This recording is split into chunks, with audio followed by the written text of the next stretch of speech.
Bueno, hoy vamos a hablar de la Biblia. Por ejemplo, ¿por qué una persona que no comparte con nosotros la fe cristiana, por qué tiene que creer lo que creemos?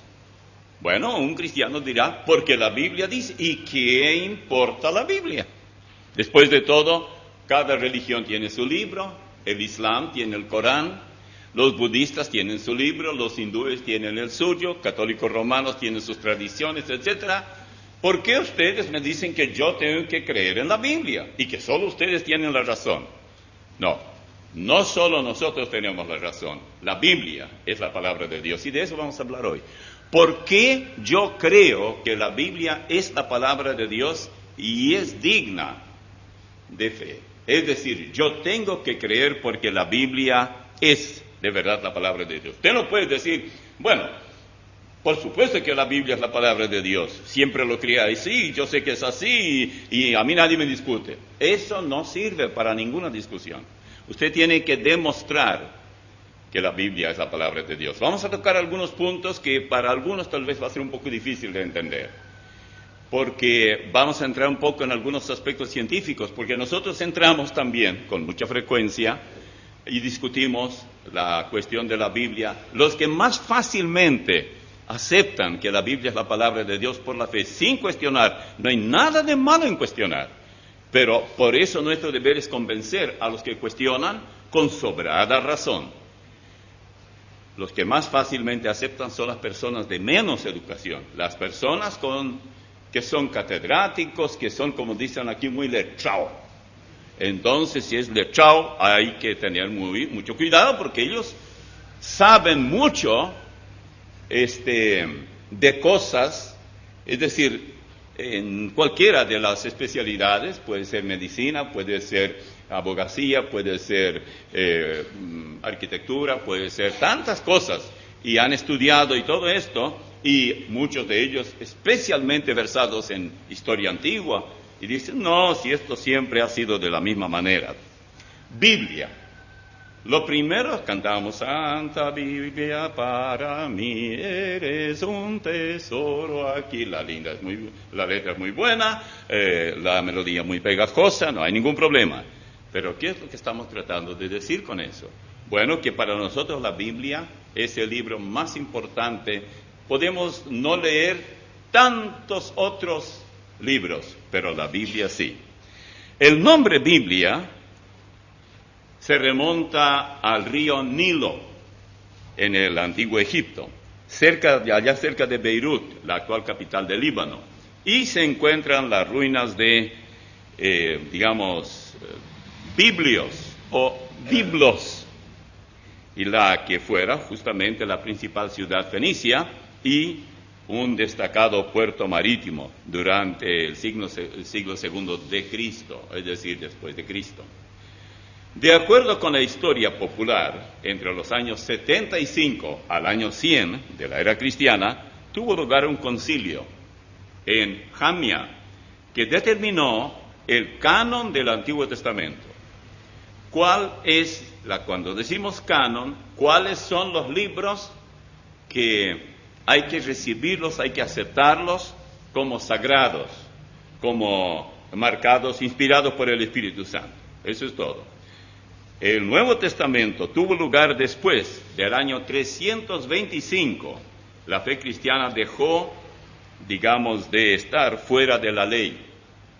Ya en esa época, porque en el año 313 Constantino dio libertad a los cristianos y es allí justamente donde nace la Iglesia Católica, tal como la conocemos hoy, con todas sus raras enseñanzas y tradiciones y liturgias y ceremonias. Todo viene desde Constantino y su querida mamita. Fue el propio Dios quien decidió cuáles serían los libros inspirados. En realidad, para probar cuáles son los libros inspirados del Antiguo Testamento es mucho más fácil que los del Nuevo Testamento.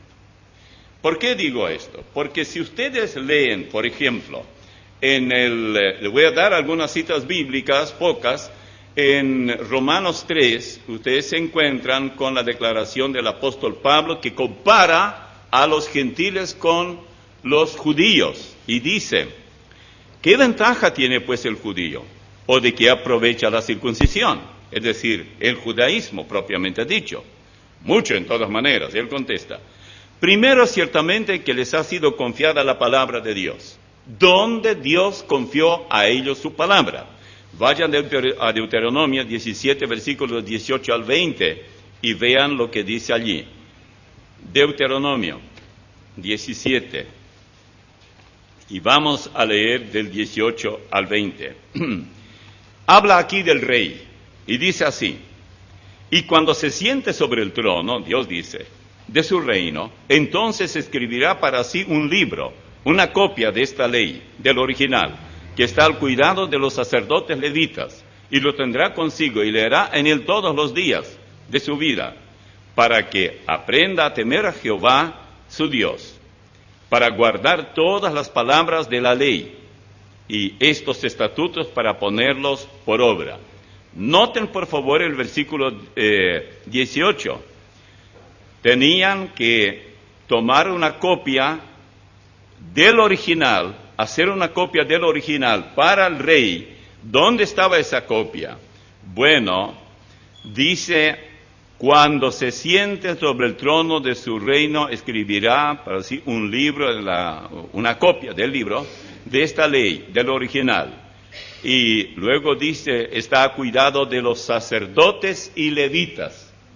Entonces, cuando nosotros hablamos de los libros canónicos, los libros inspirados, los libros que Dios reclama, que constituyen su palabra, no tenemos mucho problema, porque sabemos que estaban a cargo de la jerarquía eclesiástica judía, sacerdotes y levitas. Bueno, los sacerdotes eran lo mismo de la tribu de Leví, pero no todos eran sacerdotes. Algunos eran sacerdotes y otros eran ayudantes de los sacerdotes. El sacerdote solamente cumplía su sacerdocio de los 30 a los 50 años. Y después, y aunque era de la tribu de Leví, en ese sentido era levita, después se desempeñaba como levita. ¿Y qué hacían los levitas?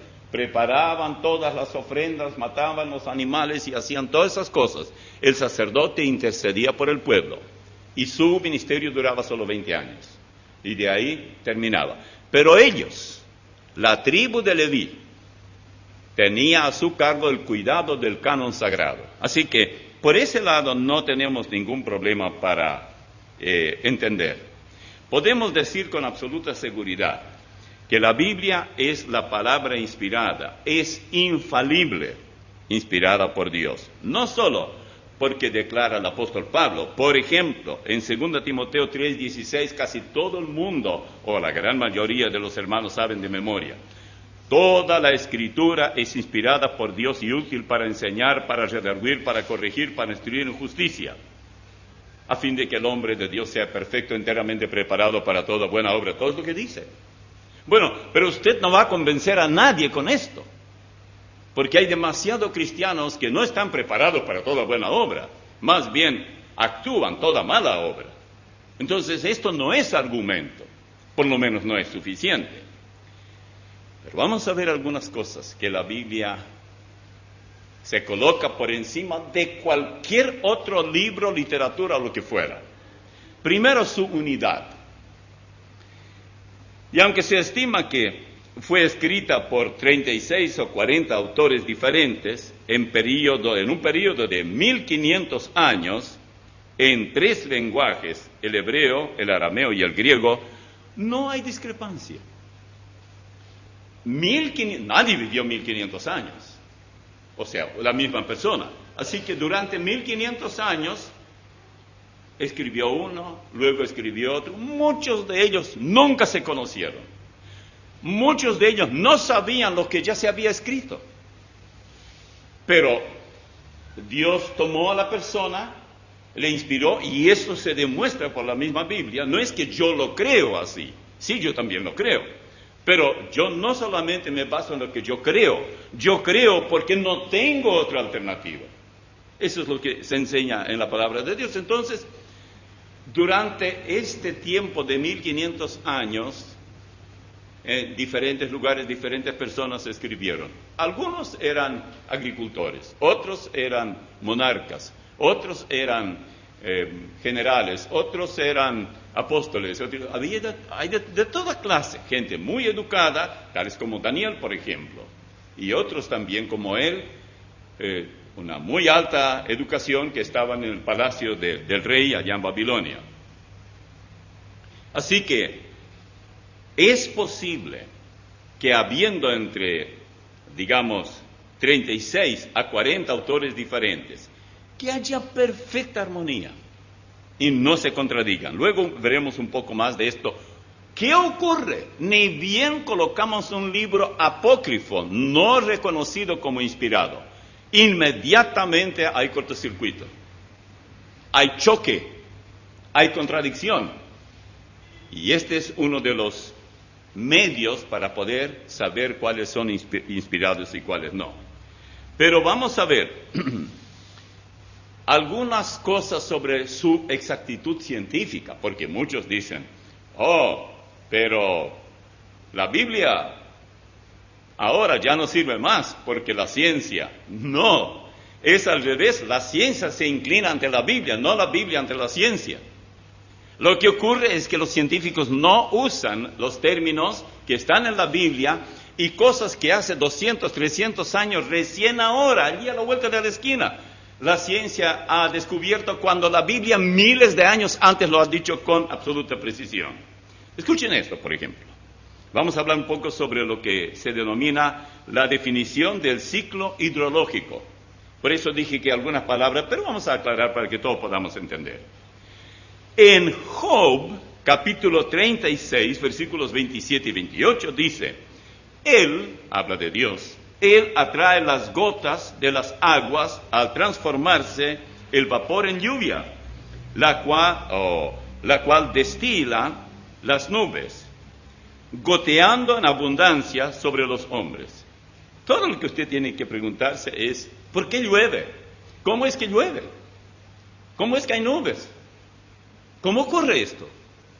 Tomó muchos años para que los científicos entendieran. El agua existe en la Tierra en 3 estados, hasta allí todos sabemos.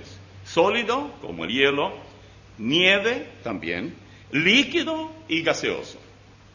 Había mucha neblina ayer y creo hoy por la mañana. Bueno, ahí está, una condición del agua. Como vapor de agua. El aire, por ejemplo, el agua son 2 necesidades primordiales, el agua y el aire. Y el concepto cíclico hidrológico, así llamado, y sus, digamos, fases sucesivas. Vaporación, aquellos que estudiaron saben, recuerdan esto, circulación, atmosférica, condensación y precipitación, fue descubierto hace solo unos pocos siglos, y la Biblia ya lo dijo. Claro, no usa esos términos que se usan hoy. Sin embargo, hay referencias significativas en el libro de Job que son completamente consistentes con lo que hoy conocemos como hidrología moderna y la meteorología. De eso hablamos todos los días. Por ejemplo, considere Job 28, 24 al 27. Porque él mira hasta los fines de la tierra y ve cuánto hay bajo los cielos. Al dar, escuche esto, ¿alguna vez te pesó el viento? Bueno, tiene pesa. Al dar peso al viento y poner las aguas por medida, cuando él dio ley a la lluvia y camino al relámpago de los truenos, entonces la veía él y la manifestaba. La preparó y la descubrió también. Eso está en Job 28, versículos 24 al 27. Este pasaje también es significativo al reconocer que el aire y el viento también tienen peso, y un hecho no obvio para los sentidos físicos, porque ¿quién diría esto? Y que solo fue confirmado científicamente, ¿saben cuánto tiempo hace? 300 años. Ahí, hace muy poco tiempo. Que la ciencia descubrió lo que ya Job dijo, y se cree que el libro de Job es de la época de Moisés. unos 4.000 años antes de Cristo. ¿Cómo es posible? El estudio del flujo del aire, dice un escritor, su relación con el peso del mismo, fue la clave para el desarrollo de la ciencia de la aerodinámica, la que finalmente se convirtió en la base de los avances aeroespaciales modernos. El estudio paralelo del movimiento de los fluidos es la hidrodinámica y constituye la base para el diseño de los barcos, las plantas hidroeléctricas y una multitud de sistemas hidráulicos. Teníamos Itaipú, Yacyretá, etcétera, plantas hidroeléctricas.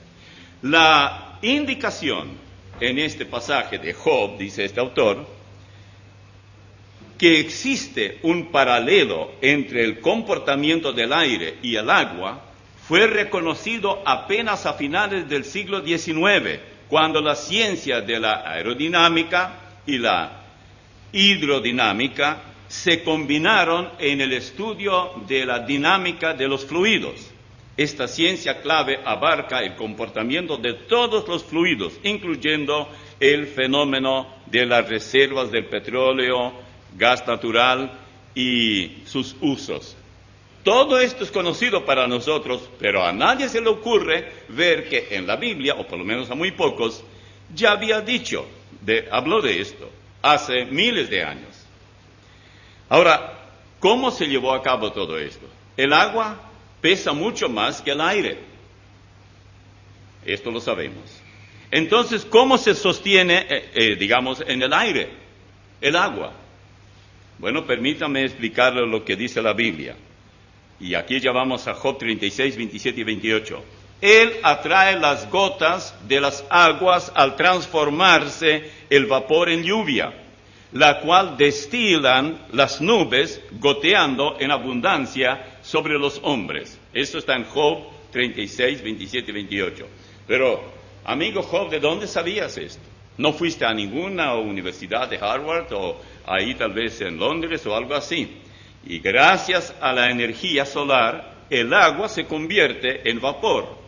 Como el vapor es más ligero que el aire, el viento primero lo hace ascender. Luego transporta el agua de los océanos a los lugares en la tierra donde se necesita la lluvia. Allí, bajo las condiciones apropiadas, el vapor puede condensarse alrededor de las partículas de polvo, de sal y otros núcleos de condensación. Ustedes saben que el mar contiene sal. Cuando esto ocurre, se forman las nubes. Yo no voy a entrar en muchos detalles porque esto va a ser cansador, pero es importante demostrar que lo que no se sabía hace relativamente pocos cientos de años, muy pocos, ya se sabía en épocas muy antiguas. Dice en el libro de Job 37, 16, ¿has conocido tú las diferencias de las nubes, las maravillas del pacto en sabiduría? Claro, ellos no sabían en su día que Él, como dice en Job 26, 8, Él ata las aguas en sus nubes y las nubes no se rompen, debajo de ellas. Todo eso está en Job. Uno de los libros que tiene una gran importancia para aquellos que son de cerebro grande y que piensan que saben tanto que Dios es muy chiquito. Por eso lo llevan ahí colgando de una cadenilla y algo por el estilo. Es muy bueno encararnos con el libro de Job. Nosotros vamos a tocar algunos pocos detalles nomás. Después del gran diluvio, en los días de Noé, el mundo, por supuesto todo el mundo, era un desierto. Y no había hombre para, regar la tierra o laborarla. Asimismo, tal como dijera ya anteriormente, en el mundo antes del diluvio no llovía. Porque, por ejemplo, en Génesis 2, versículo 5, la segunda parte, y versículo 6 dice, porque Jehová Dios aún no había hecho llover sobre la tierra, ni había hombre para que labrase la tierra, sino que subía de la tierra un vapor, el cual regaba toda la faz de la tierra. Bien, entonces esto naturalmente concuerda con todo lo que sabemos hoy acerca del, bueno, cómo es que llueve, cómo se forman las nubes, cómo es que el aire tiene peso, cómo pesar el aire. Y hablemos un poco de la redondez de la Tierra. Días pasados nos estaban preguntando sobre esto por radio. Algunos piensan que, bueno, después que Cristóbal Colón viajó y se dio cuenta de una manera muy interesante que la Tierra es redonda, porque al pararse frente al océano, cuando venía un barco, lo primero que se veía eran las velas. Entonces dijo, es obvio, porque si fuera plano, se vería todo el barco, hasta donde la vista sí pudiera alcanzar. Pero si se ve primero la parte más alta, entonces quiere decir que es redondo. Eso es fácil de entender. Entonces él dijo, ahora sí. Pero yo creo, como se cree que Colón realmente no era Colón, él era un judío y tenía otro nombre, pero tuvo que hacerlo para poder conseguir dinero de la Isabel la Católica. Pero escuche esto. Él está sentado sobre el círculo de la tierra, cuyos moradores son como langostas. Él extiende los cielos como una cortina, los despliega como una tienda para morar. Isaías 40:22. ¿Qué? Está sentado sobre el círculo es redondo. En Job 26:7 dice, extiende el norte sobre vacío, cuelga la tierra sobre nada.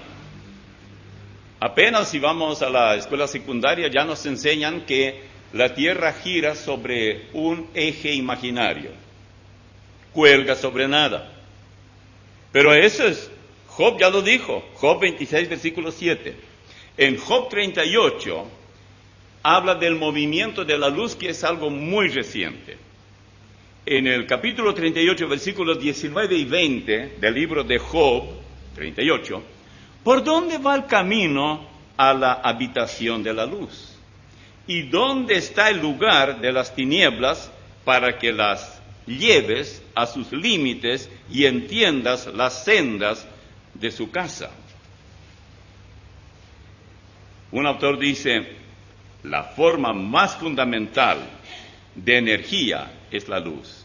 De hecho, todos los sistemas de fuerza electromagnéticos, es decir, todos los tipos de energía, con excepción de la gravedad y la fuerza nuclear, son esencialmente diferentes formas de la energía de la luz, que opera en diferentes ondas de longitud. Hasta la fuerza nuclear involucra la velocidad de la luz. La primera palabra que pronunciara Dios cuando energizó, dice él, el cosmos que había creado fue, sea la luz, y fue la luz. Génesis 1, versículo 3. Mientras hablaba con Job, Dios pronunció una pregunta moderna, profundamente científica, cuando le dijo, ¿por dónde va el camino a la habitación de la luz? Job 38, 19, la primera parte. Es decir, que la luz, dice él, no puede ser localizada en un determinado lugar o situación. Tampoco aparece simplemente y desaparece constantemente, sino que la luz viaja, mora en un camino y siempre va en busca de un lugar. Aunque usualmente viaja en ondas, algunas veces parece moverse como una corriente de partículas, pero siempre está en movimiento. Y luego dice, Dios asimismo preguntó, ¿y dónde estaba el lugar de las tinieblas? Job 38, 19, la segunda parte. Bueno, cuando la luz cesa de viajar, entonces hay tinieblas, de tal manera que la oscuridad es estática, es permanecer en un lugar, pero la luz es dinámica y mora en un camino. Dentro de estas energías de luz, el espectro electromagnético y la relación entre la materia y la energía se encuentran todos los fenómenos del cosmos físico. Dios también preguntó, ¿por qué camino se reparte la luz? Job 38, 24, la primera parte. Esto no solo se refiere, digamos, al aspecto visible de la luz, el ojo o violeta, el rojo o violeta, sino también a todos los sistemas físicos que se desarrollan alrededor de la entidad básica de la luz. ¿Cuántas cosas uno simplemente ignora porque usamos todo lo que hay? Pensamos que últimamente los hombres científicos han hecho, que es cierto, lo que ellos hicieron fue descubrir lo que Dios preparó, pero ya había sido descubierto, no usado, desde la época de unos 4.000 años antes de Cristo. Y el peso del aire, al dar peso al viento, Job 28:25, el tiempo, el espacio y la materia tuvieron un principio. El tiempo, el espacio y la materia tuvieron un principio y tendrán fin, porque todo lo que tiene principio tiene fin. Dios no tiene principio, Él es eterno sin principio, Él no tiene fin. Nosotros sí, y todo lo creado tiene principio, todo lo creado tiene fin. En el principio creó Dios los cielos y la tierra, dice en Génesis 1:1. Basta leer eso. El orden de la creación, todas las tribus alrededor del mundo, con excepción de la Antártida, tienen registradas en sus crónicas la historia del gran diluvio. En una u otra forma, los diferentes grupos, hasta sin ninguna cultura, recuerdan, porque la historia del diluvio iba de generación en generación. Luego tenemos, por supuesto, las dispensaciones que no vamos a tocar. Pero hay una cosa donde la gente se encuentra con problemas para explicar. Y es la cuestión del diluvio. Si se puede probar que el diluvio ocurrió realmente, va a ser mucho más fácil seguir enseñando la Biblia. Si fallamos en esto, comienza con el capítulo 6 y va con todo el capítulo 7 de Génesis. Pero hay una ciencia que se llama taxonomía. Es la ciencia que trata de los principios de la clasificación, o sea, de las especies. Dice la Real Academia esto, cuando usted busca la palabra taxonomía. Y luego la segunda acepción dice aplicación de estos principios a las ciencias particulares, en especial a la botánica y a la zoología. Hasta allí la Real Academia. ¿Por qué traigo esto? La negación de que realmente todos esos animales podrían haber cabido en el arca que preparó Noé y que le llevó 120 años para construirlo, según Génesis capítulo 6, al principio, fue siempre cuestionado. Hasta que a uno de estos taxonomistas de la Universidad de Harvard en Estados Unidos se le ocurrió hacer un cálculo que cualquiera de nosotros pueda entender. Y entonces lo hizo sobre diferentes tipos de animales, terrestres y acuáticos, que componen, digamos, el reino animal. Y él encontró que hay unas 3.500 especies de animales, 8.600 variedades de aves y 5.700 entre reptiles y anfibios, lo que sumó un total de 16.600 especies diferentes. Pero no se preocupen, el arca era demasiado grande. La Biblia declara en Génesis 6:15 que el arca tenía 300 codos de largo, dice longitud, 50 codos de anchura y 30 codos su altura. El codo, como nosotros usamos este método para medir, el codo tiene una longitud aproximada de unos 51 centímetros. Esto nos lleva a concluir que el arca debía tener un volumen aproximado de unos 596.800 metros cúbicos, lo que equivaldría a la capacidad aproximada de 777 vagones de ferrocarril de transporte de animales, por ejemplo. La Biblia dice que Dios le dijo a Noé, de todo animal limpio tomarás 7 parejas, macho y su hembra. Mas de los animales que no son limpios, una pareja, el macho y su hembra. También de las aves de los cielos, 7 parejas, macho y su hembra, para conservar viva la especie sobre la faz de la tierra. Esto está en Génesis 7, versículos 2 y 3. Como sería materia de mucho tiempo calcular cuántos animales de los 17.600 especies eran limpios y cuáles no, hagamos un cálculo aproximado, dice este experto, y presumamos que la mitad eran limpios y la otra mitad inmundos, no limpios.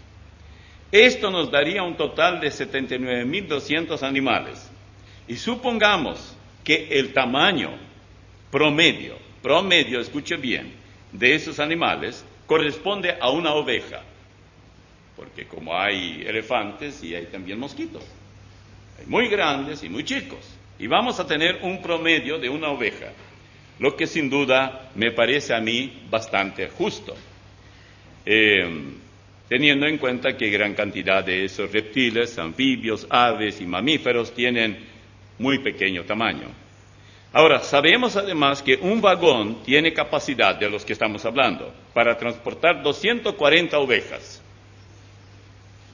Muy fácil de entender.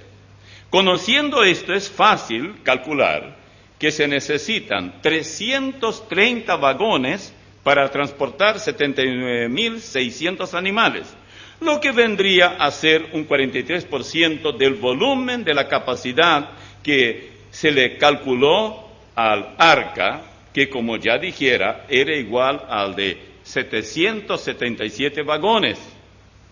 Queda entonces bien claro que el arca tenía suficiente espacio para albergar los animales, los alimentos, además del espacio vital necesario para la supervivencia durante el tiempo que permaneció el arca sobre las aguas.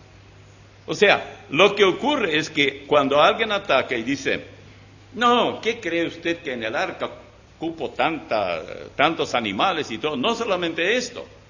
Noé podía andar con su familia en bicicleta alrededor de salones muy grandes para hacer ejercicio si quería, si había tanto espacio. La primera ley de la llamada termodinámica, la cual declara que la energía no se puede crear ni destruir, está en la Biblia. Está en el Salmo 148, versículo 6. Dice, los hizo ser eternamente y para siempre, les puso ley que no será quebrantada. Y es justamente lo que esta ley dice. La definición del código genético, por ejemplo, en 1 Corintios 15, 38 y 39, Pablo menciona, pero Dios le da, dice, el cuerpo como Él quiso, y a cada semilla su propio cuerpo. No toda carne es la misma carne, sino que una carne es la de los hombres, otra carne la de las bestias, otra la de los peces y otra la de las aves. Esto en 1 Corintios 15, 38 y 39. Claramente tenemos la definición del código genético. Luego la segunda ley de la termodinámica, o entropía, lo llaman así, la que implica que con el paso del tiempo las cosas se deterioran hasta terminar por, desintegrarse del todo, está en el Salmo 102, versículos 25 y 26.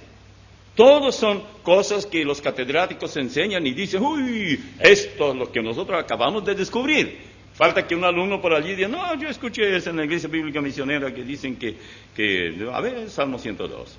Desde el principio tú fundaste la tierra y los cielos son obra de tus manos.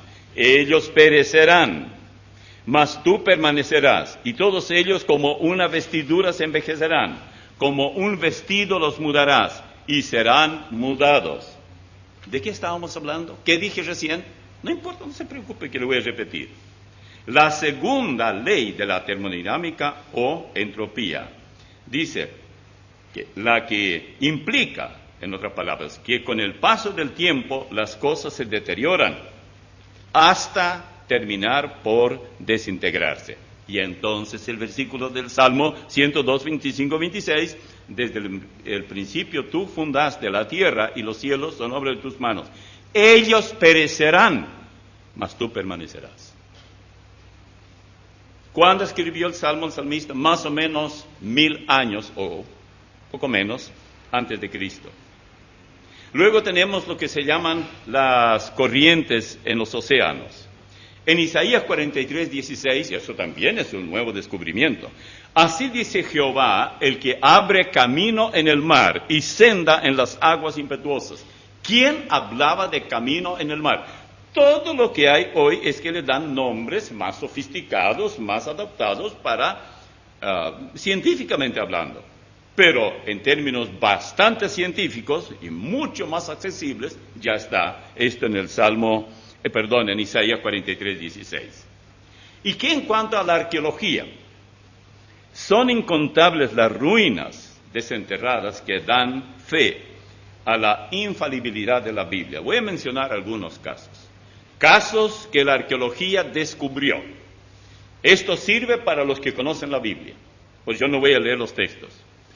Se descubrió la base de la Torre de Babel, el palacio de Jericó, donde el rey Eglón de Moab fue asesinado por Ahod, la puerta oriental de Siquem, donde Gaal y Zebul miraron las fuerzas de Abimelech acercarse a la ciudad, el templo de Baal Berit en Siquem, en donde se obtenían los fondos para financiar el reinado de Abimelech, y donde los ciudadanos de Siquem tomaron refugio cuando Abimelech atacó la ciudad.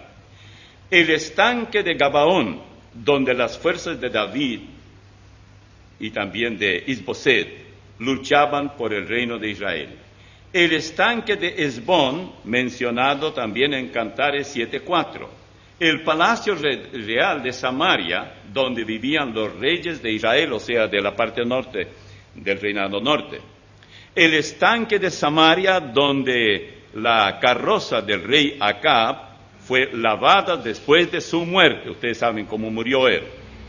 El palacio real de Babilonia, donde el rey Belsasar celebró la fiesta y Daniel interpretó las escrituras en la pared encalada, o sea, pintadas de cal, y una mano escribiendo.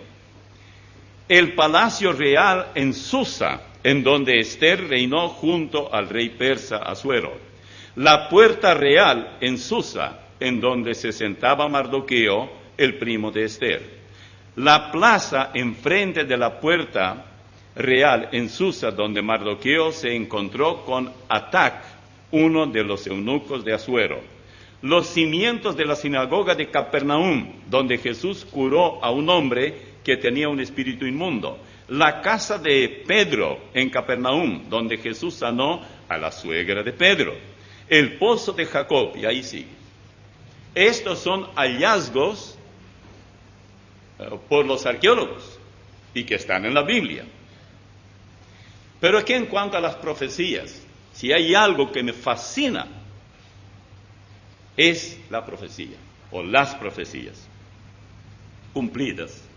Según los eruditos bíblicos, hay cerca de 2500 predicciones individuales en la Biblia. Las mismas abarcan 737 temas separados. Se encuentran en 8352 versículos y suman el 27% de los 124 versículos que tiene la Biblia. De ellas, más de 2000 se han cumplido al pie de la letra y solo quedan unas 500 esperando ser cumplidas, profecías. ¿Cabe en alguna mente sana cuestionar la Biblia? Porque el Señor Jesucristo la llamó la palabra de Dios. Yo por eso creo. Las profecías es una cosa, el cumplimiento de tantas cosas, el hallazgo de los arqueólogos, otra cosa. Creo también en la Biblia por sus enseñanzas, son infinitamente superiores a cualquier otro libro. Cualquier persona que no tiene ninguna preparación más allá de la escuela primaria, si conoce la palabra de Dios, supera lejos al catedrático universitario, sin el conocimiento de la Biblia. Aunque siempre ha estado bajo ataque, la Biblia ha sobrevivido por más de 2000 años. Ningún otro libro fue tan atacado. El carácter de esos que aceptan o rechazan la Biblia, las personas, la gente cambiada gracias al mensaje de la Biblia, es otra evidencia. Su influencia, la influencia de la Biblia, salva, purifica, alegra, embellece y eleva la vida del hombre. ¿Cómo es posible? ¿De dónde viene? Su profundidad innegable. Y al mismo tiempo usted puede usar la Biblia como una piscina. En California tuvimos en un tiempo reuniones en un lugar que era una escuela de carácter privado y tenían ellos muy linda piscina, un lugar para nadar, grande, bajo techo. Yo bauticé allí algunas veces a algunos hermanos. La ventaja que tiene eso, frente a un bautisterio, es que iba en declive. El agua era exactamente lo mismo en la superficie, pero si usted caminaba, pisaba el fondo, cada vez, y hasta llegaba a 2 metros o más. Entonces, cuando había que bautizar a uno muy alto, yo bajaba un poco más. Pero cuando era más chico, muy poquitito. Y yo recuerdo que una vez una hermana la bauticé y se fue nadando, parecía, cuando se bautizó, por la parte más profunda, como un delfín. Entonces después la llamamos la hermana nadadora, porque no sé dónde llegó a parar después, pero fue el único caso que se bautizó y al rato salió y ya subió allí al piso, solita, nadie tenía que ayudarla ni nada. Pero ¿por qué llevo esta a colación? Esa es la Biblia. Algunos, cuando yo trataba de la chica y quería nadar, porque los mayores hermanos míos nadaban, yo ponía los pies así, las manos, las palmas de las manos, en el suelo, en el piso. No era un lago, pero no era profundo. Y con los pies ya estaban nadando. Bueno, hay personas que no pueden ir muy profundo y se conforman con entrar un poquitito en la Biblia y llegan a conocer lo que creen al principio necesario. Todos por allí comenzamos. Pero hay otros que bucean en las profundidades del mar, y qué bien que lo hacen. Y ocurre esto también con la Biblia. Pero hagan ustedes una cosa: coloquen algún libro apócrifo pretendiendo que es inspirado y todo se echa a perder. Le voy a mencionar algunos libros: Tobías, Judith. Luego hay libros agregados a Esther: Macabeos 1, Macabeos 2, Sabiduría, Eclesiástico, también llamado Sirac, Baruch, con las epístolas de Jeremías, Cántico de los 3 mancebos, agregado al capítulo 3 de Daniel. En 10º lugar, Historia de Susana, que corresponde al capítulo 13, agregado a Daniel. Y 11º, Historia de Bel y el dragón, capítulo 14 de Daniel. Se agregó allí. Estos son agregados. Ni bien usted comienza a leer esos libros, se mete en serio problema. Contradicciones por doquiera. Decía yo al principio que no hay contradicción en la Biblia, pero cuando usted va a los libros apócrifos, se encuentra con muy serios problemas. ¿Por qué? Porque muchas de las cosas que la Biblia dice, allí se contradice. Y entonces usted dice, bueno, ¿cuál es la verdad al final de cuentas? Porque yo no sé ni qué creer ni qué no creer. Bueno, por ejemplo, la Escritura no tiene error. Por eso mencioné, toda la Escritura es inspirada por Dios y útil para enseñar, para redarguir, para corregir, para instruir en justicia. No puede tener error.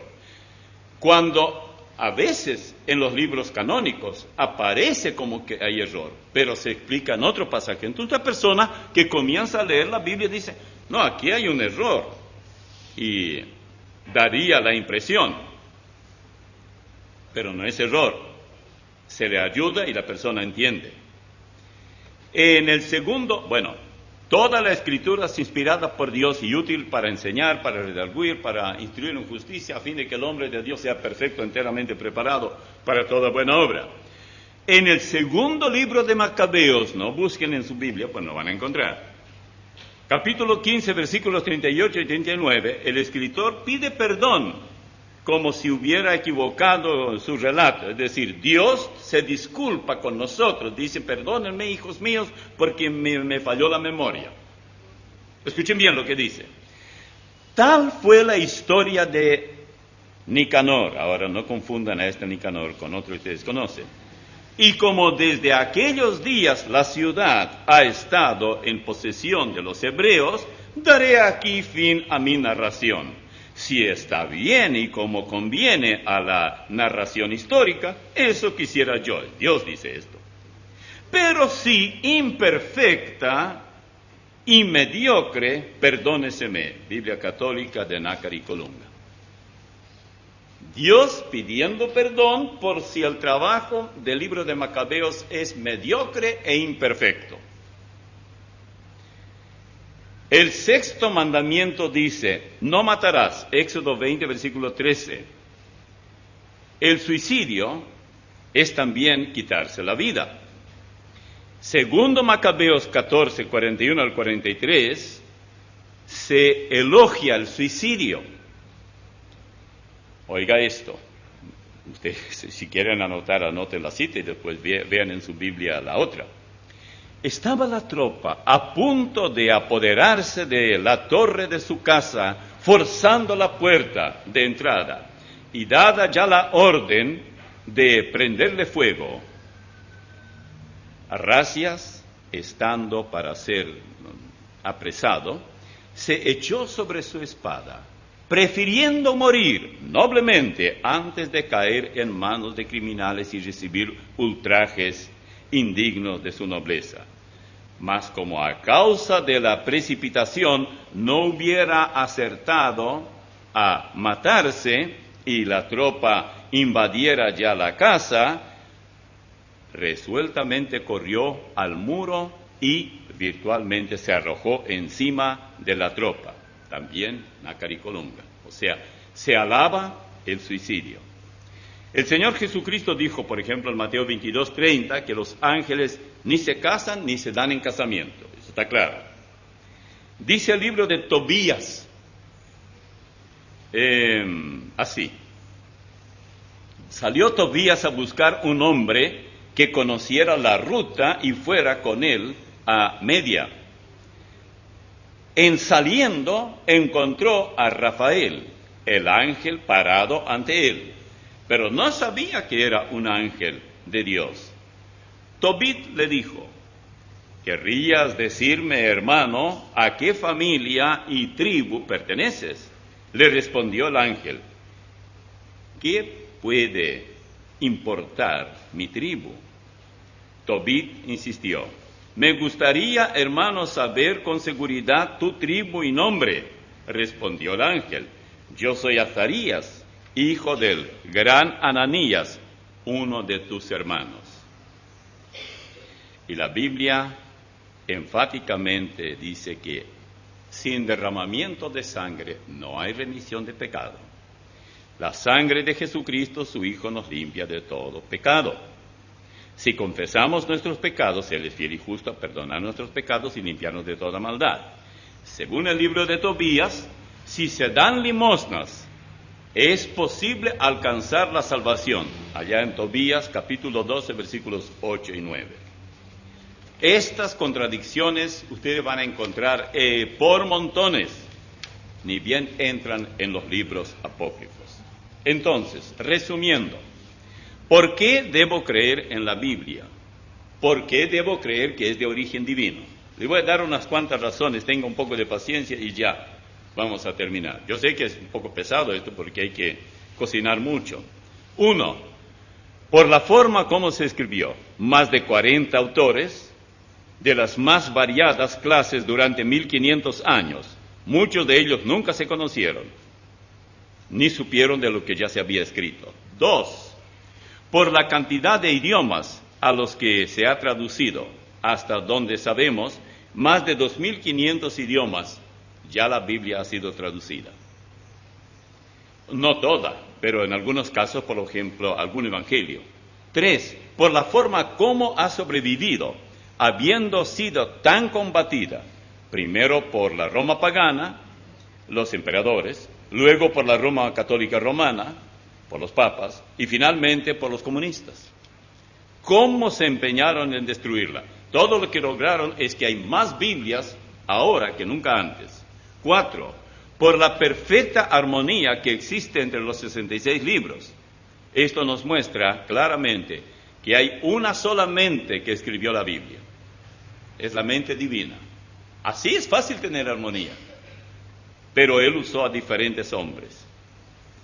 A esto hay que agregar que hay entre 320 a 400 citas en el Nuevo Testamento al Antiguo Testamento. Escuche bien esto, es muy importante. Ya sea que Jesús lo hizo, ya sea que los apóstoles en las epístolas o en Apocalipsis, citas en el Nuevo Testamento que llevan al lector al Antiguo. Hay entre 300 a 400 de estas citas. No hay una sola cita a un solo libro apócrifo. ¿Qué se deduce de esto? Por la perfecta armonía, por el efecto que tiene en la transformación de hombres. ¿Cuántos hombres han sido cambiados por la palabra de Dios?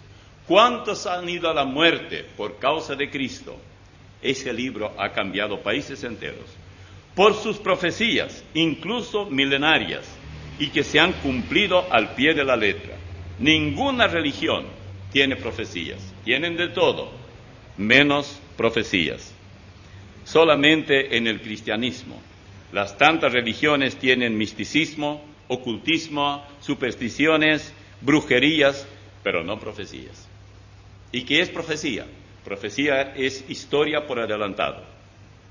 Luego, su adaptabilidad. Por ejemplo, la Biblia puede ser leída y entendida con provecho por cualquier persona, no importa que no tenga educación, y puede ser entendida por la persona más culta, siempre y cuando ambos tengan en común, son salvos.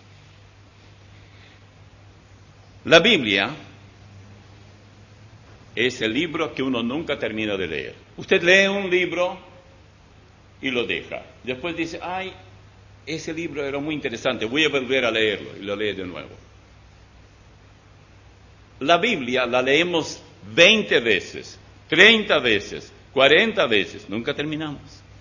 No es que no terminamos, la leemos en un año, si solo leemos 3 capítulos diarios y 5 los domingos, desde Génesis hasta Apocalipsis. ¿Qué quiero decir que nunca terminamos? Siempre queremos seguir leyendo el mismo libro. A lo mejor en otro idioma, a lo mejor en otra versión, pero al final de cuentas los mismos 66 libros. Y esto ocurre en todas partes. Ningún otro libro ha hecho o ha sido tan querido para leerlo tantas veces. La Biblia no necesita que la ciencia reconozca su autenticidad. Es la ciencia la que tiene que postrarse ante la Biblia. Y es lo que se hará algún día en público. Ningún otro libro ha influido más en las leyes de las naciones que la Biblia. Todos los países, incluso aquellos que nada tienen que ver con la fe cristiana, ¿de dónde sacaron no matarás? ¿De dónde sacaron que hay cosas inmorales y hay cosas morales? Sí, hay muchos que quieren desacreditar la Biblia y sacar eso porque saben que eso viene de... Robar es inmoral. Calumniar es inmoral. Matar es inmoral. Todo está en la Biblia.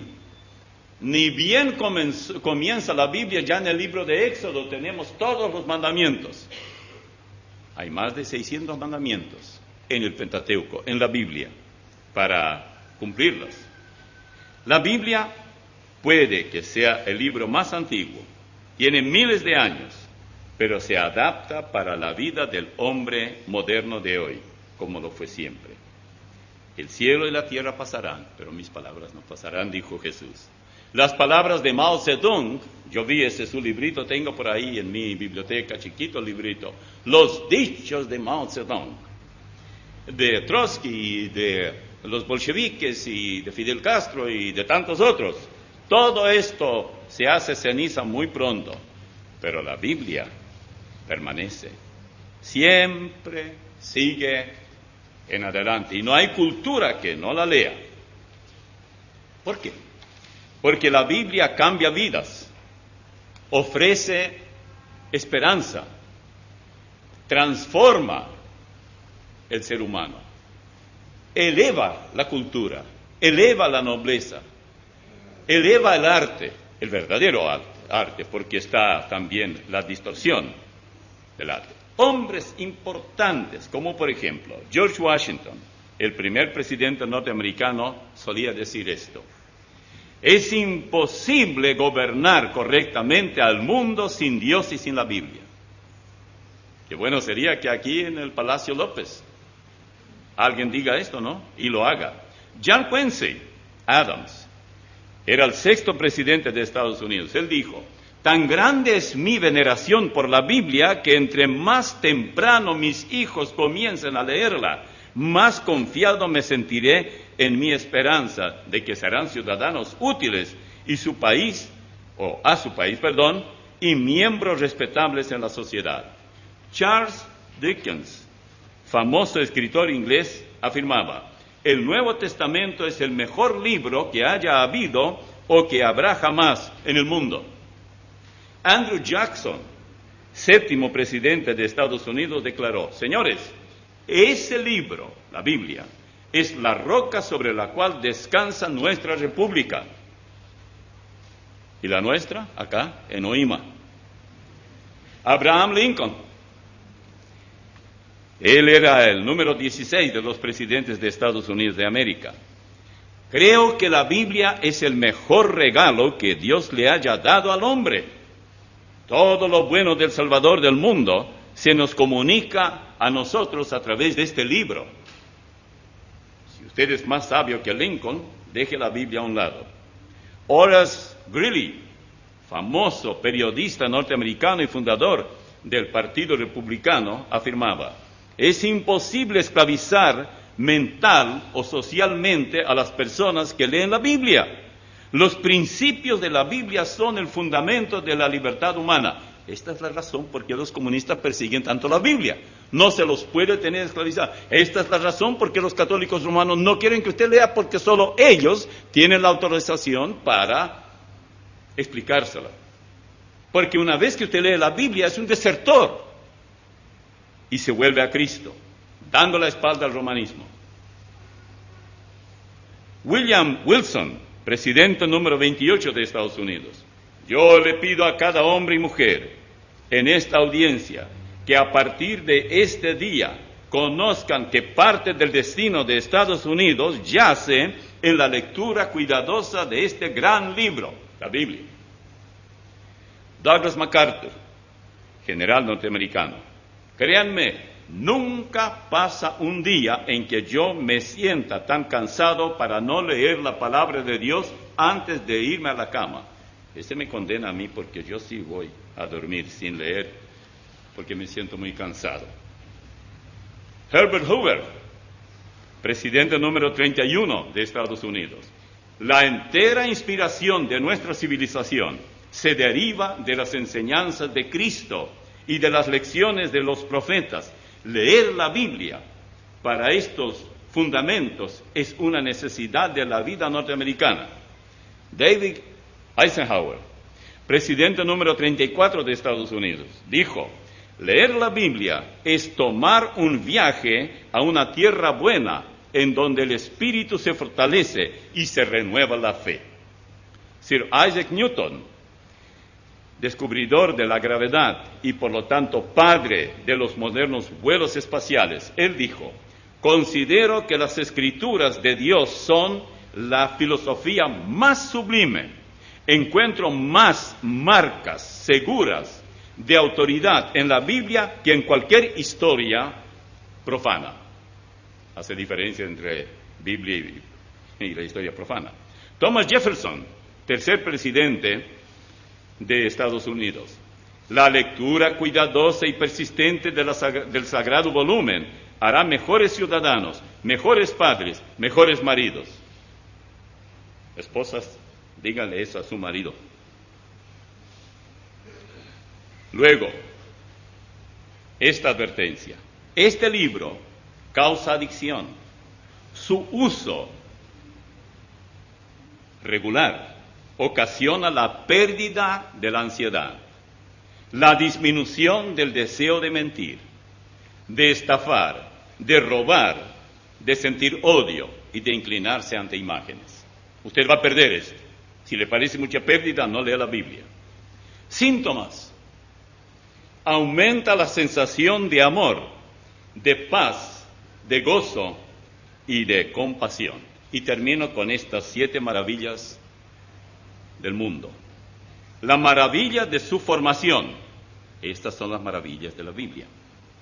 La forma como se estructuró la Biblia es el misterio más grande de todos los tiempos. 2. La maravilla de su unificación. Una biblioteca completa de 66 libros que, sin embargo, constituye un solo volumen. 3. La maravilla de su edad. La mayoría de sus libros son textos antiguos. 4. La maravilla de sus ventas. Es el libro más vendido en todo el mundo durante todo el tiempo. 5. La maravilla de su interés. Es el único libro en el mundo leído por personas de todos los estratos sociales. 6. La maravilla de su idioma. Aunque fue escrito por hombres, en su mayoría sin educación, desde un punto de vista literario, es el mejor libro que ha existido. Y 7 y último, la maravilla de su preservación. Es el más odiado de todos los libros, pero a pesar de todo, continúa existiendo. Al mismo tiempo, el más odiado y el más querido, el más amado y el más despreciado.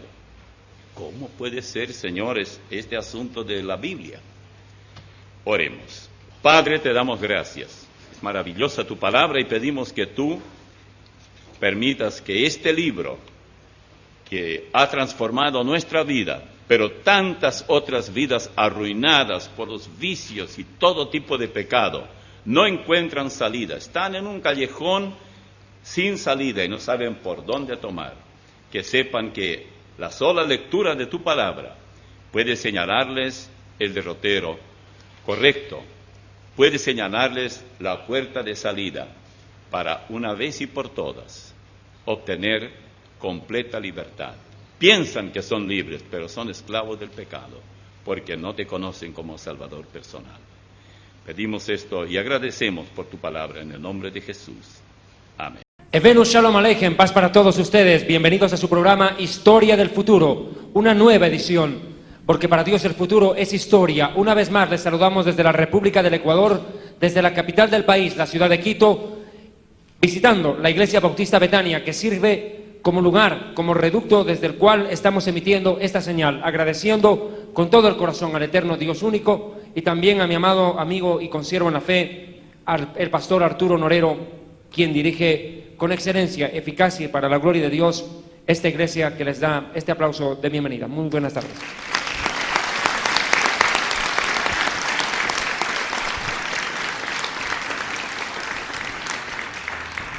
Prosiguiendo con esta serie de temas acerca de los conflictos en el Oriente Medio, ayer habíamos hablado, en una anterior oportunidad, sobre el pueblo filisteo, su implicancia, desarrollo histórico y finalmente su extinción en la historia.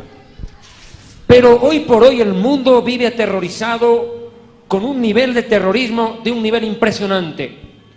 Y el principal país víctima de este terrorismo, sin duda alguna, es Israel. El Medinat Israel, el Estado de Israel, quien a diario, desgraciadamente, es víctima de una serie de atentados terroristas de una implicancia y una gravedad cada vez mayor. Amados hermanos, yo quiero hacer una lectura a las declaraciones de uno de los líderes terroristas más salvajes que en el mundo de hoy existe. Es el líder del grupo Hezbollah en el Líbano, Nasrallah, así es como él se llama, Nasrallah. Hizo una declaración que yo quisiera tomen en cuenta ustedes, a mis amigos en Latinoamérica y en el mundo que miran esta señal de Historia del Futuro. Dice: la existencia del Estado de Israel facilita nuestra lucha contra los judíos y nos ahorra el hecho de tener que perseguirlos por el mundo entero a fin de matarlos. Confío en que el mundo árabe y en especial el pueblo palestino, a la cabeza de sus jóvenes, mantengan vivos en su corazón el odio y la ira criminal contra el maldito pueblo hebreo y el detestable Estado de Israel, al cual destruiremos para siempre con la ayuda de nuestro Dios Alá. Nos apropiaremos de Jerusalén, Al-Quds. Escuchen. Y para ello no escatimaremos ni nuestra propia sangre. Moriremos con tal de ver flamear la bandera del Islam en todo el mundo, comenzando por Jerusalén. Hermanos, el mundo palestino, del cual hablé en un programa anterior, que no tiene nada de descendencia genética con los filisteos bíblicos, eso ya está claro, pero ha asumido una posición política que se circunscribe a una razón religiosa. Cuesta entender para países como Estados Unidos de Norteamérica, que dice ser un paladín de la democracia, y sus líderes que prácticamente se creen los policías del mundo, tratan de imponer en el mundo islámico una democracia occidental, pero no entienden los líderes occidentales, no solo de Estados Unidos y de la Unión Europea, y tal vez usted mismo, no entienden que para el árabe y para el islámico practicante, la política no es tan importante como la religión. El musulmán no ama ni entiende la democracia, para él eso es una herejía. Para ellos sus gobiernos tienen que ser religiosos, y un gobierno religioso se convierte en una teocracia. Ellos entienden que el gobernante debe ser designado por su Dios Alá, y que ese gobernante debe creer en Mahoma como profeta y en el Corán como libro de verdad. El que no cree en eso no puede gobernarlos, y si es que cree en ello tiene que gobernar como el Corán manda. ¿Pero qué manda el Corán?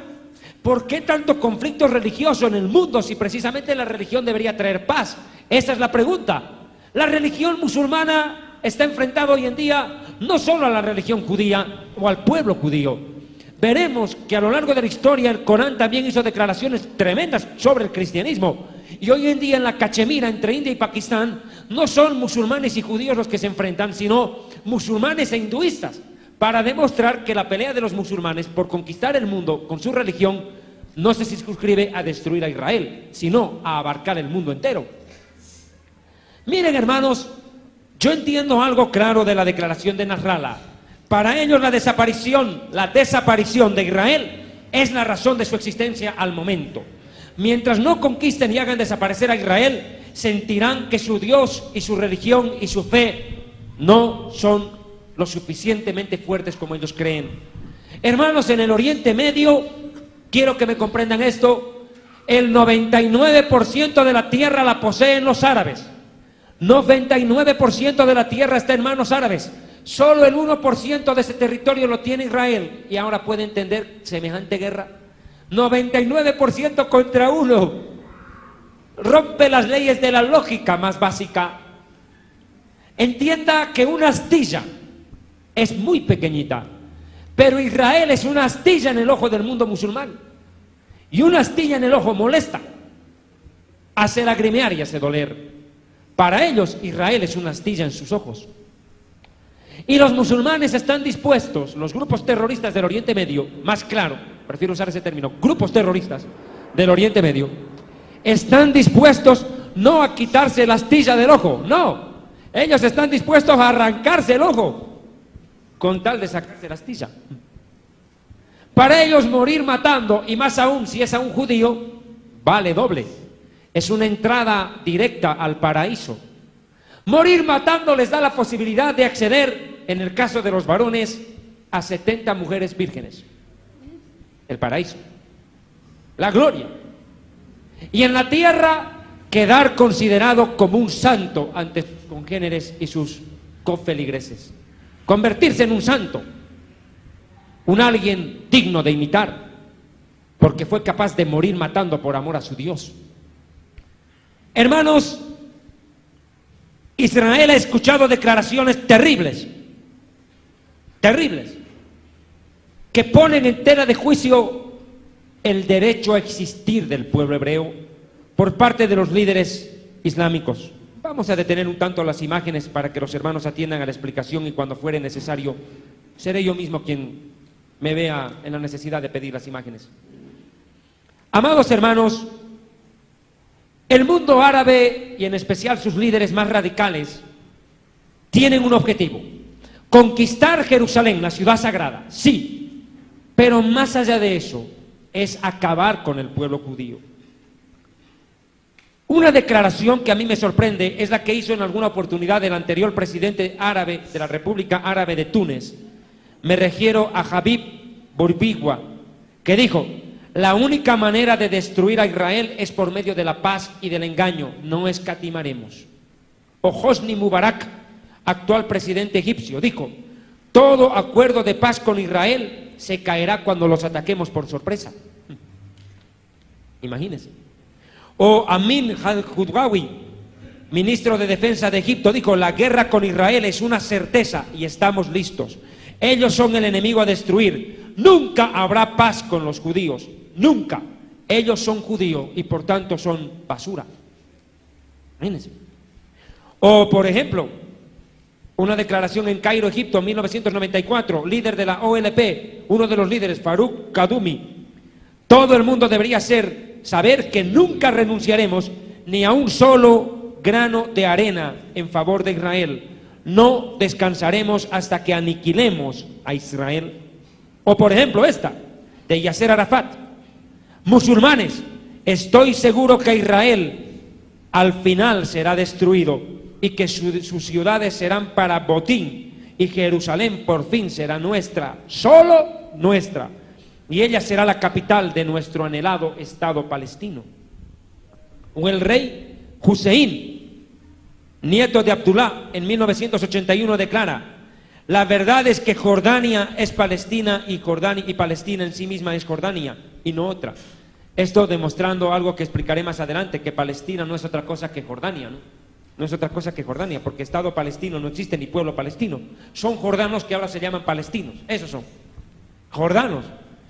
Mira, hermano, las declaraciones contra Israel han ido subiendo de tono unas tras otras. Yo quiero explicar o tratar de hacerlo y de entender lo que realmente pasa en el Oriente Medio. 4000 años de guerra no han servido para que el mundo entienda qué pasa entre árabes y nosotros los judíos. Qué tremendo enredo. Hermanos, uno de los puntos que debe tomarse en cuenta es el siguiente: los árabes y los judíos somos esencialmente pueblos religiosos. Religiosos.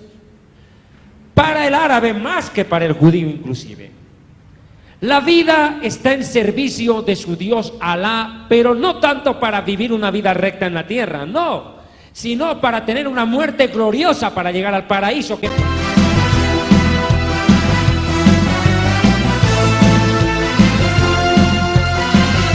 ¿En qué cree el pueblo árabe? ¿Cuál es la religión? La religión que más crece en el mundo, precisamente: el Islam.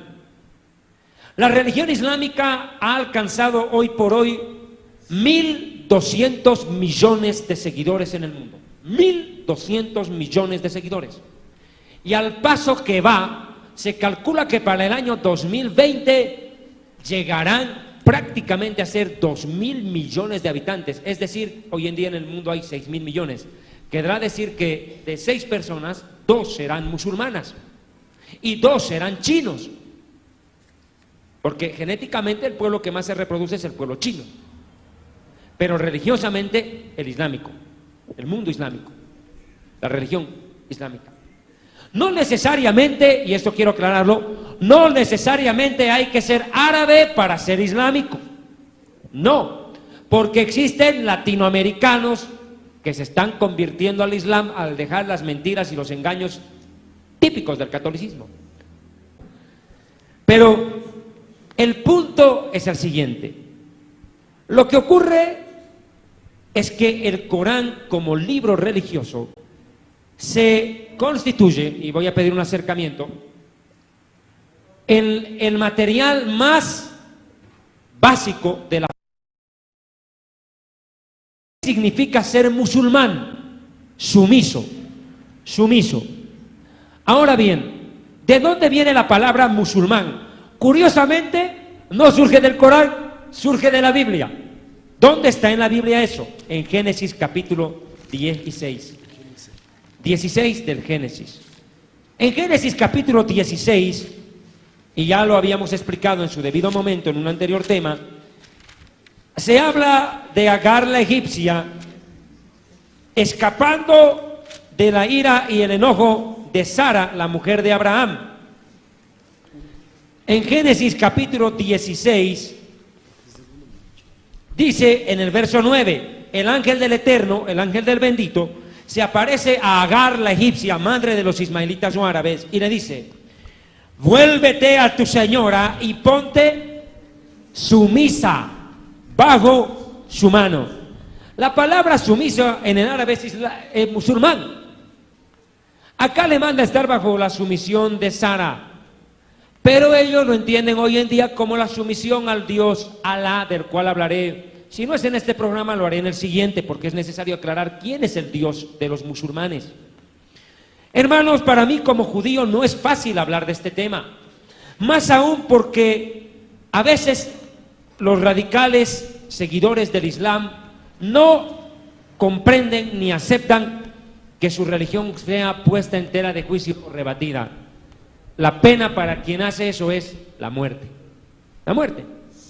Hace pocos meses atrás en Europa, más concretamente en la República de Dinamarca, un hombre hizo unas caricaturas de Mahoma y casi le costó la vida. Y se produjo tremendo desorden en casi todas las ciudades europeas, donde los musulmanes se molestaron porque no les gustó que hicieran una caricatura del profeta Mahoma. Imagínese usted, o sea, hablar del tema del Islam para un judío más aún todavía es algo bien complicado. ¿Qué es el Islam? El Islam es una religión fundamentada en algunos pilares claves. ¿Cuáles son los pilares del Islam? El Islam en sí tiene 5 pilares que es necesario conocer, 5 bases de fe. La primera es la profesión de fe. Bueno, ¿en qué creen ellos? Que Alá es Dios, que Alá es el Dios único y verdadero. Declárase al Islam como de religión monoteísta, un Dios. Algo que Abraham transmitió a sus discípulos. Ya entendiendo que los árabes son hijos de Abraham por el lado de Ismael. Perdone que sea tan redundante en esto, pero es que yo quiero que quede claro. A mí no me gusta explicar las cosas a media. Me gusta, si es necesario, repetir algo, pero que entre como con cuchara, que se entienda. Segundo punto de la profesión de fe. El Corán es la verdad. El Corán es la verdad. La Biblia no. La Biblia para el mundo islámico es un libro escrito con intereses sionistas o judíos, con malas o turbias intenciones, tanto el Antiguo como el Nuevo Testamento. Después voy a hablar acerca de Alá, de Mahoma y su relación con judíos y cristianos en su momento y después en la historia. Tercero punto de la declaración de fe del Islam: Mohamed o Mahoma es el profeta más grande que existió. ¿Y Jesucristo qué? No, señores, era un precursor para ellos. Ellos entienden que Jesucristo, Yeshua HaMashiach, el judío Jesús, y me gusta decir el judío Jesús, habría venido a hacer el trabajo de Juan el Bautista para Mahoma. O sea, a prepararle el camino, a abrirle el espacio, a crear la expectativa para que venga un profeta más grande que él. O sea, Jesús, Yeshua, no es el Salvador del mundo, es un profeta, pero el profeta más grande es no Moisés, no Jesús, sino Mahoma. Mahoma o Mohamed fue quien en una cueva durante toda una noche habría redactado este libro llamado Al-Qurán, que significa la recitación, Al-Qurán, conocido en español como el Corán. Me está haciendo primer plano, ¿verdad? Gracias, muy amable de su parte. El Corán. Bien, en una cueva durante toda una noche. Lo que no quieren reconocer muchos islámicos es que Mahoma era analfabeto. Bueno, pero eso veremos más adelante. Y que en su biografía se sabe que sufría tremendos ataques de epilepsia, ¿no? Pero bueno, vamos a ver más adelante. Esto está probado históricamente, yo no me estoy inventando. Segundo pilar de la fe islámica, la oración. Los musulmanes oran mucho más que los evangélicos, definitivamente. Les llevan ventaja, pero abrumadora. Ni punto de comparación. El islámico ora 5 veces al día. 5. En el alba, antes que salga el sol, promedio 5 de la mañana a 5:30 de la madrugada, ya están orando. ¿Ellos dónde se reúnen a orar? En la mezquita. Mezquita se llama el templo islámico. Sinagoga el templo judío, iglesia el templo cristiano.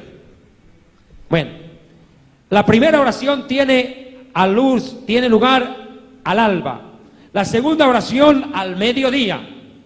La tercera en horas de la tarde. En la tarde, tipo 4 de la tarde. Los países islámicos paraísan. La gente en el trabajo debe dejar de trabajar. Cuando es hora de oración, colegios, universidades, oficinas se detienen. Es obligatorio. Y el jefe o empresario que no permita que sus trabajadores detengan su labor para orar, hermano, la paga muy caro. Debe respetar eso. La cuarta oración es al anochecer. ¿Qué quiere decir eso? Tipo 7 de la noche. Les ordeno silencio. Y la última oración es en la noche, poco antes de dormir. 5 veces al día el musulmán se postra sobre su rostro y ora a su Dios Alá. Tercer punto de la fe islámica, la caridad. ¿Qué es la caridad? Parecido a la ofrenda en una iglesia evangélica. Sustenta la obra islámica. Envían misioneros. Hoy en día los misioneros islámicos son más efectivos que muchos evangélicos, definitivamente. Una vez el gran predicador de origen judío, ustedes lo conocen, Josué Irión, judío brasilero, dijo una frase que a mí me pareció cierta, certera y me la clavó en mi corazón. Cuando tú piensas en predicarle a un musulmán, él ya te convirtió a ti. Sí. Cuando tú piensas en predicarle a un musulmán, ese ya te convirtió a vos. Ella está volviendo, tú vas de recién de ida. Es que claro, es una gran vergüenza que la mayoría de los evangélicos no pueden manejar de su propia Biblia. Ahí está el problema. Ahora miren, ellos envían misioneros. El trabajo de los misioneros islámicos es convertir gente al Islam. Y también financian económicamente a los conversos, los ayudan. Si una familia pobre desea convertirse al Islam, tenga por hecho que trabajo va a encontrar. Eso está pasando en Perú y en Chile, me consta. Cuarto punto de la fe islámica, el ayuno del Ramadán. Esto es muy conocido. El ayuno del Ramadán son 30 días en los cuales los musulmanes se abstienen de tener relaciones sexuales y de alimentarse como comúnmente lo hacen. Aunque en la noche, después de la oración de las 7 de la noche, ellos consumen fruta y toman líquido, algo muy liviano, y vuelven al ayuno. Otra vez se retoma. 30 días dura el ayuno del Ramadán y concluye con lo que se conoce, y estamos viendo en imágenes, el quinto punto de la fe islámica, que es la peregrinación a la Meca, la cual un islámico por lo menos una vez en su vida está obligado a realizar. Una vez en su vida, obligatoriamente, el musulmán está enviado a peregrinar a este lugar donde estaba el cubo, permítame por favor, la Meca, que es el centro de la fe islámica en sí. Es la ciudad más sagrada para el mundo islámico, la Meca. Por favor, deténgame la imagen acá. Este es el lugar de la Meca. Ahí ustedes pueden ver un cubo en el centro, donde se encuentra una piedra donde los musulmanes adoran. Yo después hablaré acerca de esta piedra. Tiene una historia muy interesante, por cierto. Según creen, Abraham e Ismael construyeron ese lugar. Abraham e Ismael en persona lo construyeron. La Biblia dice que nunca construyeron templos. Dice que levantaron altares en honor al Dios de Israel. Pero bueno, es otra cosa. Ahora, este es el quinto punto, la peregrinación a la Meca. Pero yo tengo que hacer notar el sexto punto. El sexto punto que muy pocos entienden que existe, o no le dan tanta importancia, pero que hoy se ha convertido tal vez casi en más importante que el de la caridad. ¿Cuál? La yihad, la guerra santa. La yihad es uno de los pilares más fuertes del Islam en este tiempo. ¿Pero qué es la yihad? Mis amados hermanos que tienen el libro Jerusalén y la Tierra Prometida pueden acompañarme en la página 180 del libro. La yihad es un término que ha tomado fuerza más aún después de la caída de las Torres Gemelas en septiembre 11, hace 7 años, del 2001. La yihad es la guerra santa. Amados hermanos, tengo que explicar esto. Mire, la yihad está dividida en dos aspectos. La yihad mayor, o yihad al-nafs, también se la llama, es entendido como la lucha que todo musulmán realiza en honor a Dios ¿contra qué?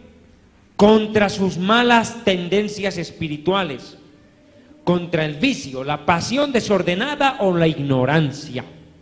El musulmán lucha contra el pecado en sus propias fuerzas, contra sus malas inclinaciones, contra el homosexualismo, el alcoholismo, el tabaco o lo que sea.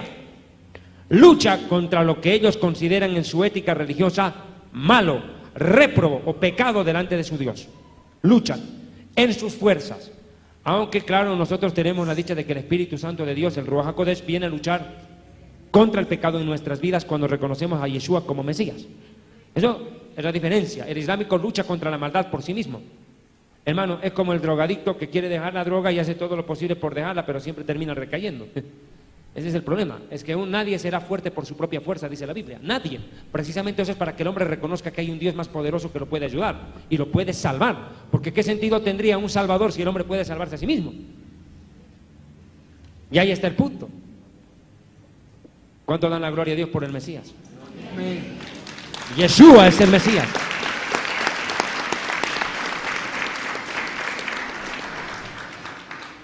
Y nuestro consolador y ayudador es el Ruach HaKodesh, el Espíritu Santo. Bien, el segundo punto de la Guerra Santa es este. Curiosamente, el que más fuerza ha tomado en los últimos años. ¿Cuál? La yihad menor, que ahora parece ser la mayor, se define como la Guerra Santa contra las tierras y súbditos infieles. Ahora váyase familiarizando con la palabra infiel. Es lo que usted llamaría inconverso o pagano. El Corán manda a degollar, amputar miembros, apedrear, ahorcar y torturar a todos aquellos que no compartan su fe, la denigren o se burlen de ella. Y el que ejecute la sentencia contra ellos habrá ganado el paraíso. Hermanos, les pondré algunos casos de guerra santa dada por estas circunstancias. Permita, en el año 1993, más concretamente en octubre, en el país árabe más importante, Arabia Saudita, un padre y su hijo fueron decapitados por haber confesado su fe públicamente en Jesús, en Yeshua. Decapitados. De no haber sido por el clamor mundial por los derechos humanos, otra pareja de jóvenes musulmanes conversos a Jesucristo hubieran seguido el mismo destino. Ahora bien, mire hermano, esto no solamente es contra los infieles, entre musulmanes también pasan cosas serias. ¿Cuál? Durante el mes del Ramadán, mes entero en el cual los musulmanes de todo el mundo ayunan, en un país árabe llamado Emiratos Árabes Unidos, un hombre se desmayó por el excesivo calor mientras trabajaba y la deshidratación en el desierto. Un compañero suyo corrió en su auxilio y al ver desmayado e inconsciente a su colega de trabajo, le echó agua en el rostro y en sus labios para ayudarle a reaccionar. Al verlo, el jefe del empleo lo denunció ante la policía religiosa. ¿Qué pasó? Al verlo, el jefe del empleo lo denunció a la policía religiosa. Y quien solo quiso ayudar, o sea, el que corrió en ayuda de su compañero, pagó caro su ayuda, pues lo mataron. Y a quien estuvo desmayado le amputaron la mano derecha, con la cual al reaccionar tomó el vaso de agua. Literalmente pasó eso. En una ocasión, el líder de una facción armada del grupo Hezbollah, llamado Farid Hassim, declaró esto. Escuche lo que declaró un líder de Hezbollah: nuestra religión no es pacífica. Él mismo lo dijo, no lo dije yo. Nuestra religión no es pacífica. Hermano, este tema de la Guerra Santa es muy profundo para tocarlo en detalle. Por eso el libro está a su consideración. Pero hay un punto que yo no puedo dejar al margen con respecto a la Guerra Santa. La Guerra Santa tiene por objeto quitar todo impedimento que obstaculice la propagación del Islam en el mundo, en las naciones no musulmanas. Una vez dijeron esto: debemos luchar contra los infieles con bolígrafos, discursos o espadas. Esto es la Guerra Santa. Bolígrafos, o sea, intelectuales, discursos y espadas, guerra. El Ayatollah Khomeini, uno de los líderes del cual hablaré en pocos minutos más, el Ayatollah Khomeini, que destituyó al Shah de Irán, declaró esto: el gozo más puro del Islam es matar y ser matado por Alá. El gozo más puro en el Islam es matar y ser matado por Alá. En una oportunidad, Osama Bin Laden, por demás conocido, emitió esta frase: un día y una noche de lucha en la Guerra Santa es mejor ofrenda para Alá que un mes entero de ayuno y de oración durante el Ramadán. O sea, es más importante morir o matar que ayunar. Ellos mismos lo están colocando a la yihad por encima del Ramadán, Arturo. Impresionante.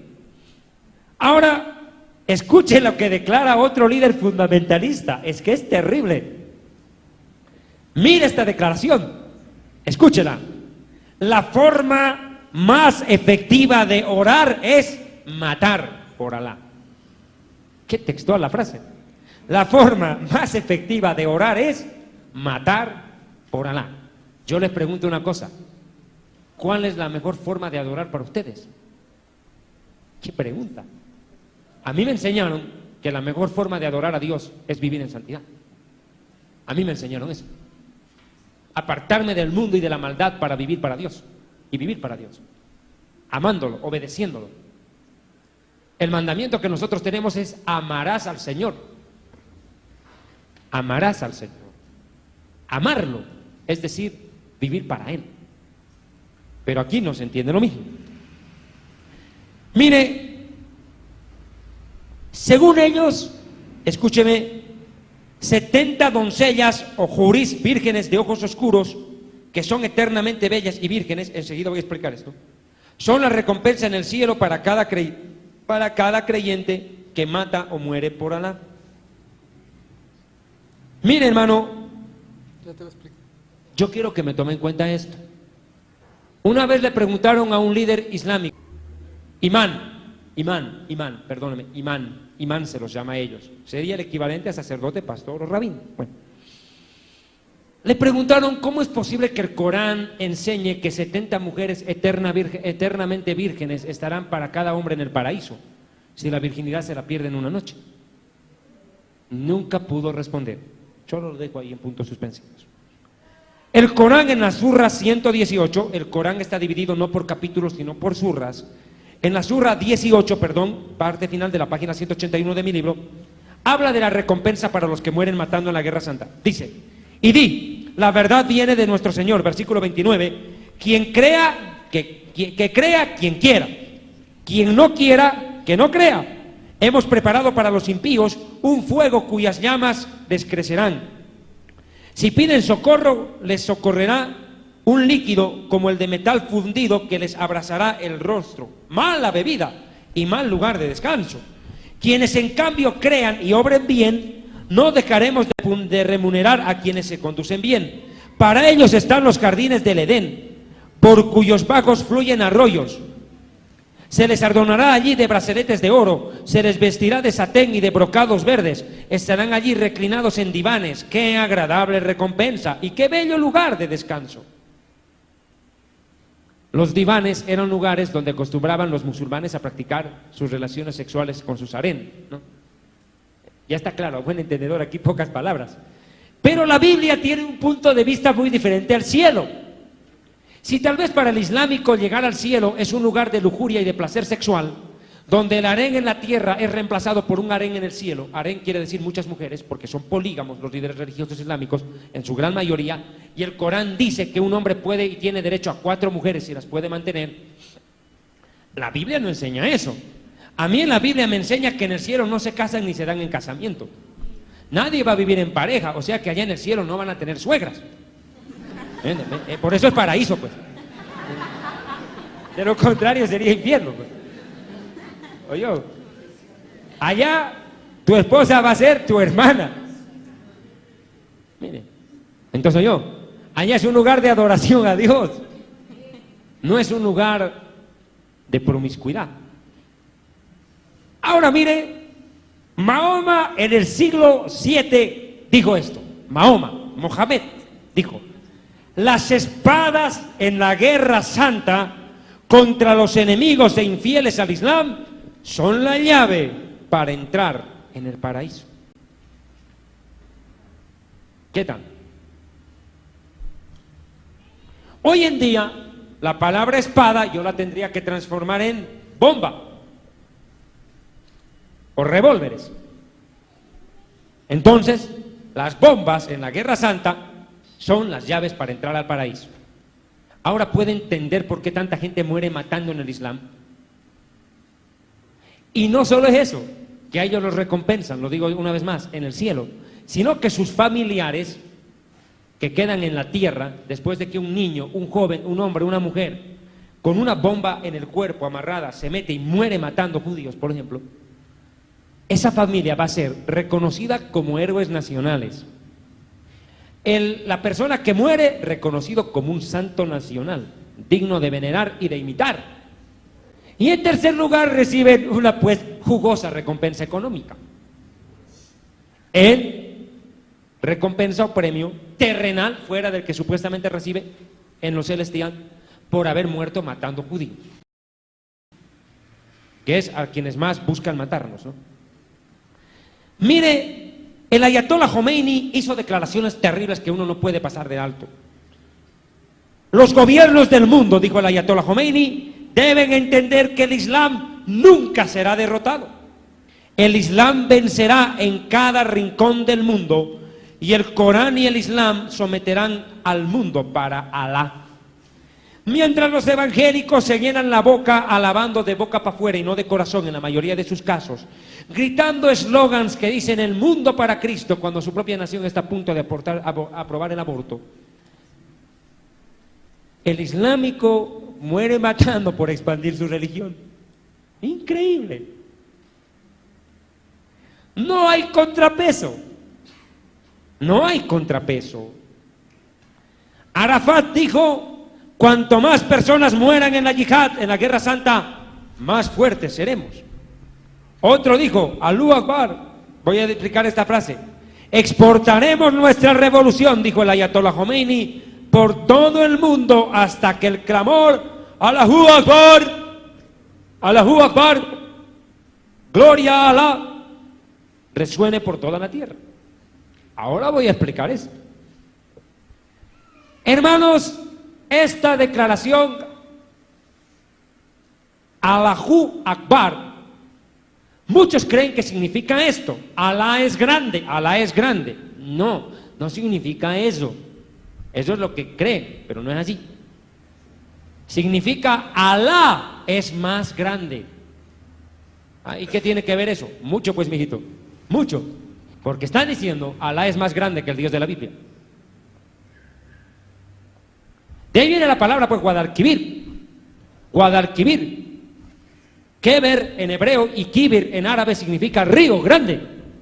Guadalc es el corriente. Y tiene la misma raíz semántica la palabra. Ahora entendeme, cuando vos escuchás Allahu Akbar, que es la frase que un suicida proclama antes de morir, está diciendo que Alá es más grande. ¿Alá más grande que quién? Se entiende que el Dios de la Biblia. Y enseguida vamos a ver qué piensan del Dios de la Biblia los musulmanes.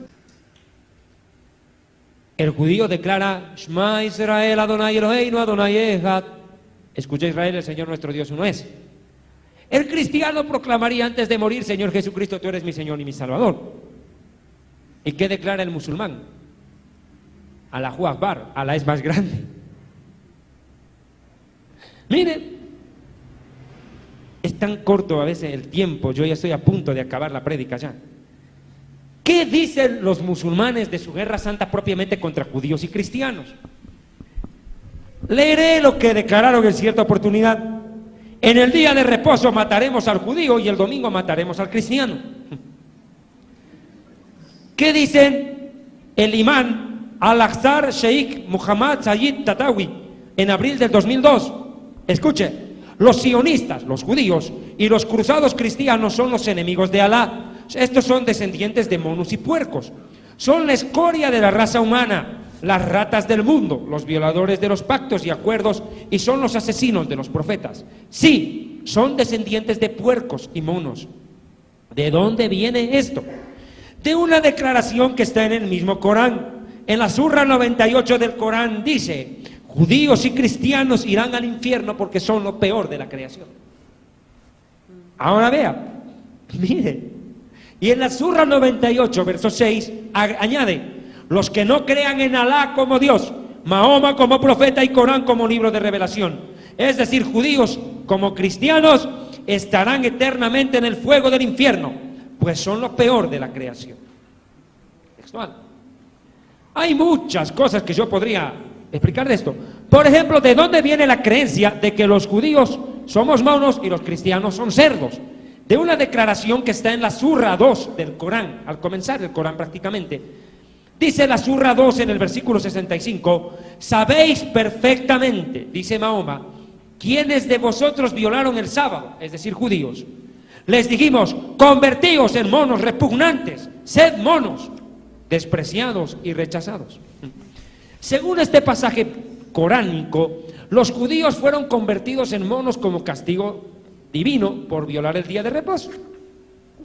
E hicimos de ello un castigo ejemplar para contemporáneos y sus descendientes, y una exhortación para los temerosos de Alá. Ahora, citado Ibn Abbas, otro imán musulmán, dice: los monos son los judíos, el pueblo del Shabbat, mientras que los puercos inmundos son los cristianos, infieles de la comunión de Jesús. Textual. Si usted cree que el Islam solo odia a los judíos, usted es un ignorante.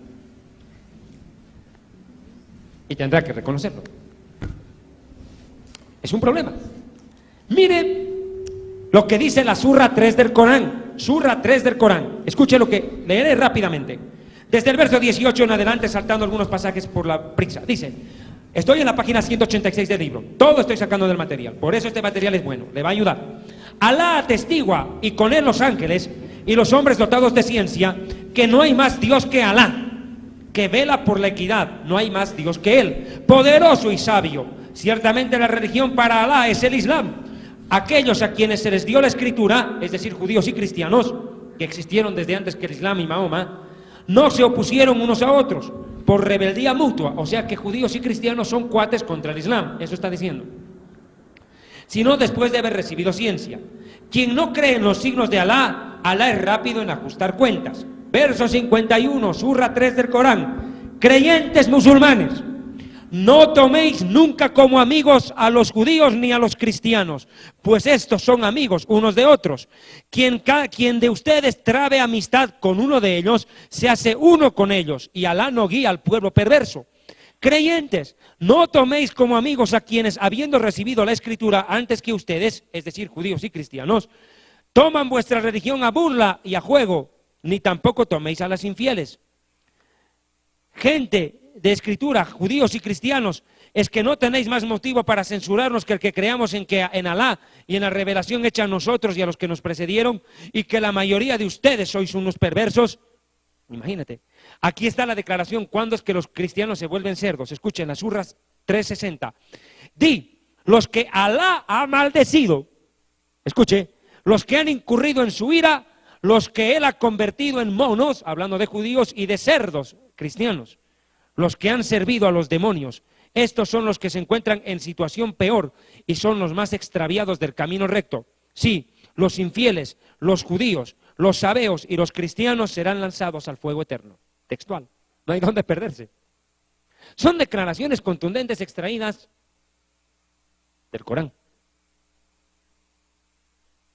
Mire, otro punto que quiero tomar, tengo poco tiempo, pero mejor lo dejamos para una próxima oportunidad. Que Dios la bendiga y ven un solo aleje en paz para todos ustedes. La próxima edición de Historia del Futuro, porque para Dios el futuro es historia, seguirá tocando este tema, el Islam a la luz de la Biblia y de la historia. Toda Rabá, muchas gracias. Permítanme por favor hacer uso de unos minutos más de este su programa.